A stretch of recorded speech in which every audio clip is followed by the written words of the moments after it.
राज्य सरकारकडनं धनगड आणि धनगर हा एकच आहे अशा स्वरूपाचा GR काढण्याचा निर्णय घेण्यात आलाय। काल मुख्यमंत्र्यांच्या उपस्थितीत झालेल्या बैठकीनंतर शंभूराज देसाईंनी याबाबत माहितीही दिली। आता राज्य सरकारच्या या निर्णयाला मात्र महायुतीतूनच विरोध झाल्यानं राजकीय चर्चांना उधाण आलंय।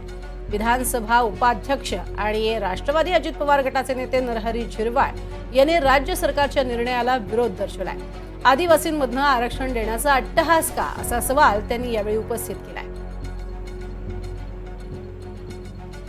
आदिवासी समाजाशी एकत्रित आम्ही बैठक घेऊ आणि या बैठकीनंतर निर्णय घेऊ असे त्यांनी म्हटलंय। सगळे सोयऱ्याचा जो इश्यू होता त्यावेळेला मला शासनाने बोलवलं होतं। मला अपेक्षित होतं काल सुद्धा काही मी लगेच त्यांना विरोध केला असता असं नाही, कारण ही बाब तशी काही निवड निर्णयाची बाब नाही, तर ती कायदेशीर घटनेत किंवा धनगड आणि धनगर हे ती जी सूची आहे त्या सूचीत दोन्ही विषय जर धनगड नाहीच स्पेलिंग चुकलंय असं काही दावा केला जातो, तर मला नाही वाटत काही एवढ्या दिवस कोणाच्याच ध्यानात न येणं किंवा जे लिहिणारानं किंवा जी सूची तयार करणारानं जी केलेली आहे त्यांना इंग्लिश येत नाही असं म्हणावं लागेल।